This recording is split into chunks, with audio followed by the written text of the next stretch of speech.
Brian and Jessica Coleman lived in the quiet suburb of Eastlake, a place where neighbors waved from trimmed lawns and families gathered for summer barbecues. Their white two-story home sat at the end of a peaceful cul-de-sac, always tidy, always calm, just like the life they portrayed. To the outside world, they were the ideal couple. Brian, a disciplined financial advisor with a strict gym routine and a growing portfolio of clients, and Jessica, a soft-spoken woman who taught art part-time at the local community center. Their relationship appeared solid, their routine seamless. They were the kind of couple others admired, affectionate in public, supportive in conversation, and seemingly without flaws. But no relationship is as perfect as it looks from the outside. Their marriage, now in its 7th year, had slowly begun to lose its spark. Brian had become more absorbed in his work, often coming home late and mentally checked out. Jessica, who had once thrived on their shared energy and connection, felt increasingly invisible. She filled her time with painting, coffee dates, and yoga sessions, but a quiet dissatisfaction lingered beneath the surface. She wanted more attention, more passion, more meaning. But she didn't say it out loud. That summer, Brian's younger brother Daniel arrived in Eastlake after a series of personal setbacks. A failed relationship and a layoff from his graphic design job had left him emotionally drained and financially unstable. Brian, always the older responsible sibling, offered him a place to stay until he got back on his feet. Daniel moved into the guest bedroom with nothing but a duffel bag, a laptop, and a fragile sense of hope that things would eventually improve. He was polite, reserved, and grateful. Jessica welcomed him warmly, and the three of them quickly fell into a comfortable rhythm. At first, Daniel kept to himself. He spent hours on his laptop, applying for jobs and tweaking his resume. Jessica often found him in the kitchen late at night, making tea or quietly scrolling through his phone. They began talking first about small things, then about deeper frustrations. He shared his insecurities, how lost he felt after his breakup, how the job market seemed to close doors faster than he could knock. Jessica listened, flattered by his openness. In return, she let her guard down too. She spoke about her fading connection with Brian, her growing loneliness, and how life had become predictable. Neither of them planned for anything to happen. But it did. What started as innocent late-night talks turned into something more. They lingered too long and shared glances. They laughed at private jokes, exchanged touches that lasted a beat too long, and gravitated toward each other in moments. When Brian wasn't home, Jessica found in Daniel what she felt Brian no longer gave her: attention, desire, a sense of being seen. Daniel, still raw from heartbreak, mistook her warmth for something deeper. The atmosphere in the house began to shift. Jessica became more withdrawn around Brian, making excuses to avoid intimacy. Daniel, though trying to be respectful, found himself looking for reasons to stay home rather than attend job interviews. There were moments when guilt flickered in their eyes, but it never lasted long enough to change the course they had set. They thought they were in control. They thought no one would find out. They were wrong. Beneath the quiet surface of Eastlake and the painted smiles of the Coleman household, something toxic had already taken root. What none of them realized was that this silent affair, born out of emotional neglect and vulnerability, would lead to consequences that no one could have imagined, an unraveling so dark it would eventually claim a life. The house at the end of the cul-de-sac, once a picture of calm, had begun its descent into chaos. And no one, not even Jessica, knew just how far it would go. The affair between Jessica and Daniel unfolded in quiet, calculated steps. It wasn't born out of passion at first, but rather a gradual erosion of boundaries. Jessica never imagined herself capable of betrayal, but the emotional void she carried felt endless. Her conversations with Daniel filled that void in ways Brian no longer did. Daniel, still wounded from his breakup, found Jessica's attention intoxicating. He began to rely on her emotionally, and before either of them truly realized it, they had slipped into something dangerous. It started with touches, brief, subtle, and seemingly innocent. A hand on the back, a brush of fingers while passing. A coffee mug, a too long hug when one of them seemed down. Then came the late-night encounters. When Brian was away on business or buried in spreadsheets in his home office, Jessica and Daniel would find each other. Sometimes they sat in silence, on the back porch, sipping wine. Other times, they talked for hours. There was always a sense of risk hanging in the air, but that only made it more magnetic. The first time they crossed the line, it happened quickly and without much planning.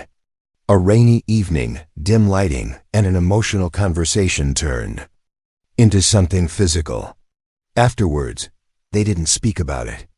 Both went about their routines the next day, pretending nothing had changed. But it had. The tension between them deepened. What should have been guilt became craving. The thrill of secrecy, the stolen moments they couldn't resist. Jessica began orchestrating opportunities to be alone with Daniel.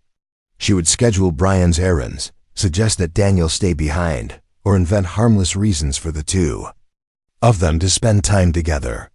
Daniel hesitated at times, but Jessica always drew him back in. What he didn't know, what she never told him, was the secret she had carried for years. Jessica was at Shavifa during a brief separation from Brian. Early in their marriage, she had a short relationship with someone she never spoke of again. After learning of her diagnosis, she underwent aggressive treatment and managed to keep it under control. She took her medications religiously and kept her health a private matter. Brian never knew. She never told anyone. When she and Daniel began sleeping together, Jessica convinced herself the risk was minimal. She had read studies, knew her viral load was low, and told herself that they weren't being reckless. But they were, and she never told him. The burden of her secret became heavier, yet she continued the affair. The longer it went on, the more tangled their lives became. Daniel believed what they had was real. He thought Jessica was falling in love with him, that their bond was different than anything he'd ever known. He fantasized about a future where they could be together openly. Jessica, however, had no intention of leaving Brian. The affair gave her what she needed: validation, attention, escape. But she wasn't prepared for the fallout that would come if the truth emerged. The lies compounded with each passing day. Jessica juggled two lives, careful not to let either one collapse. But cracks had begun to show.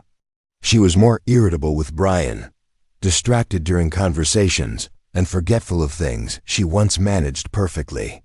Daniel, in turn, grew impatient. He started asking questions about where they were going and what this all meant. Jessica deflected, growing anxious. She feared Daniel's emotions would spiral out of control, feared what might happen if he ever discovered the truth about her condition. She told herself it would be fine, that she could stop the affair anytime. But deep down she knew she had passed the point of no return. The lies weren't just emotional now, they were biological. Invisible damage was already done, and the clock was ticking toward a revelation that would shatter everything. Daniel's health began to change subtly. At first, fatigue that lingered for days, night sweats that left his sheets damp, and a constant low-grade fever he couldn't shake. At first, he blamed it on stress or maybe the flu. He hadn't been sleeping well, and his eating habits had slipped. He chalked it up to everything but what it truly was. Weeks passed before he admitted to himself that something was wrong. A friend recommended a low-cost clinic downtown. Daniel went alone, not telling Brian or Jessica. He expected a prescription, maybe advice to rest. Instead, he received a diagnosis that shattered him. He was HIV positive. The words landed like a bomb, quiet but devastating. The nurse asked if he wanted counseling. He declined, unable to process what had just happened. He walked home in silence, the weight of the diagnosis sinking in with every step. Daniel had only been with one person in months, Jessica. The realization hit him with cold clarity. She knew. She had to have known. Anger and betrayal surged through him, followed by confusion and disbelief. He didn't want to believe it. Part of him hoped the test was wrong.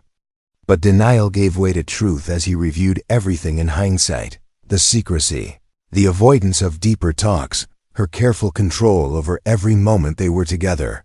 He confronted her a few days later, when they were alone in the house. Jessica's face drained of color the moment he mentioned the diagnosis. Her silence was an answer. Eventually, she admitted she had been living with HIV for years, but insisted her viral load was undetectable and that the risk had been minimal. She begged him not to tell Brian. She said it would destroy everything. Daniel was beyond reasoning. The betrayal was layered, not just emotional, but physical, medical, and irreversible. He felt used, discarded, and deeply ashamed. But something held him back from telling Brian. Whether it was loyalty, fear of causing a rift, or hope that Jessica would come clean herself, he stayed silent. He withdrew from everyone, including Brian, and retreated into isolation. He stopped looking for jobs. He rarely left the house. He spent his days researching the virus obsessively, trying to understand what it would mean for the rest of his life. The more he read, the more anger simmered inside him. He started keeping a private journal, writing down everything he had experienced with Jessica, every detail he could recall. He also began recording some of their conversations on his phone, a habit driven more by desperation than strategy. Brian noticed the change. His brother had become distant, hollow. He asked questions, but Daniel offered vague answers. Jessica told Brian it was just depression, that Daniel was struggling more than he let on. Her lies remained smooth, well-practiced. But inside, she was unraveling. Jessica became paranoid that Daniel would tell someone. She started monitoring his behavior more closely, checking his room when he wasn't home, deleting his browser history, and glancing through his notes. She feared exposure more than anything. The life she had built, the image of the supportive wife, the stable home, it would all collapse if the truth came out. One night, Daniel overheard Jessica on the phone. She was whispering, pacing, sounding frantic. He couldn't hear everything, but one phrase stuck out clearly. He's a threat. He won't keep quiet much longer. Something changed in Daniel that night. The fear became real. He realized he wasn't just dealing with betrayal. He might be in danger. Daniel began backing up his recordings and notes, storing them in a hidden folder on his laptop and on a flash drive he kept in his coat pocket. He didn't know what he was preparing for, but instinct told him to protect himself. The walls were closing in, and he knew Jessica was capable of much more than she let on. He had learned that the hard way.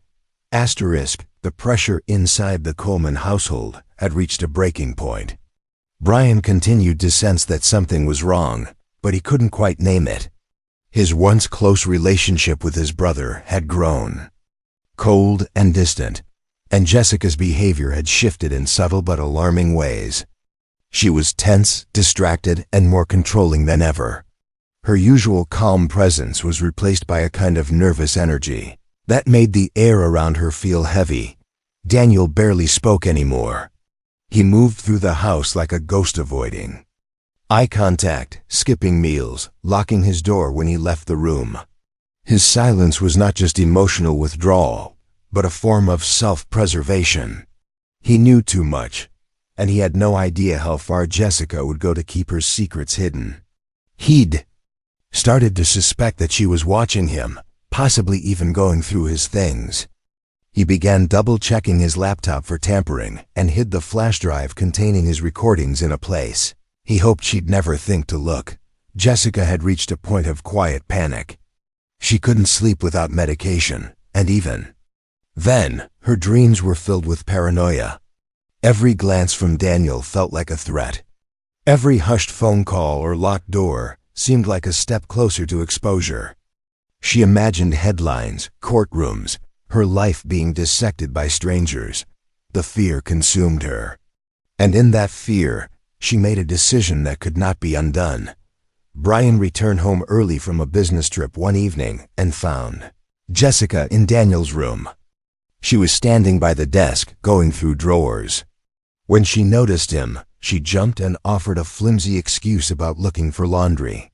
Brian didn't press the issue at the time, but something about the way she rushed out, flustered and pale, stuck with him. That night he watched her more closely. Her movements were anxious, her conversations clipped. She barely ate dinner. When he asked about Daniel's health, she brushed it off with a vague answer about stress. The next morning, Daniel was found dead in his room. The scene was quiet and sterile. A bottle of sleeping pills lay on the nightstand. A short, typed note sat beside it. A brief apology, no names, no blame.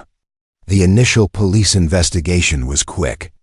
The note, combined with Daniel's withdrawn behavior, painted a convincing picture of suicide. There were no signs of struggle. No forced entry. Nothing out of place. Jessica played the grieving sister-in-law well. She cried in front of the officers, offered details about his depression, and nodded solemnly when they explained that no foul play was suspected. Brian, however, was not convinced. Something about it felt wrong. The note was too vague. Daniel's laptop was missing. His flash drive was nowhere to be found. And Jessica's reaction, while tearful, seemed rehearsed. After the funeral, Brian quietly began his own investigation. He contacted Daniel's former therapist, his doctor, and eventually the clinic where Daniel had tested positive for HIV. Slowly, details began to emerge. He accessed Daniel's cloud storage, where he found backups of journal entries, emails, and most importantly audio recordings. One of them changed everything. It was a short clip of Jessica's voice, unmistakable and clear, saying the words he could barely process. I never told him. He wasn't supposed to find out. Brian brought the evidence to the authorities. A new investigation was launched, this time focused not on suicide, but on the possibility of murder. A second autopsy revealed inconsistencies in the toxicology report. Though the sleeping pills had been taken, there were also traces of a rare compound one that didn't belong in Daniel's system and pointed toward deliberate poisoning. The woman Brian had trusted with his life, who had once stood beside him at the altar, had become something else entirely. The walls of their carefully crafted life had collapsed, and beneath them was a secret far darker than anyone could have imagined. The second autopsy confirmed what Brian had feared all along. Daniel had not taken his own life. Alongside the sleeping medication, a toxic compound was found in his system, one known for its ability to suppress breathing when mixed with sedatives. It wasn't available over the counter and wasn't prescribed to anyone in the household. The discovery turned Daniel's case from a closed suicide to a full homicide investigation, and Jessica became the immediate focus. Detectives began to examine Jessica's digital footprint. They found deleted search history from her laptop, recently recovered from a donation center by police. Some of the searches included terms like how to make suicide look natural and undetectable poison in pills. Investigators also discovered Jessica had visited several forums discussing controlled substances and methods of masking toxic compounds during overdose scenarios. The evidence was damning. As the investigation intensified, Brian turned over all of Daniel's recordings and documents. One file, recorded just days before Daniel's death, caught the detective's attention. Jessica's voice could be heard, saying, "He's going to ruin everything. He's unstable. If he talks, it's over for me." Her tone wasn't one of fear, it was one of calculation. When confronted with the evidence, Jessica initially maintained her innocence. She claimed Daniel had been emotionally unstable and obsessed with her, spinning the story into one of unwanted attention and mental decline. But the weight of the facts buried her narrative.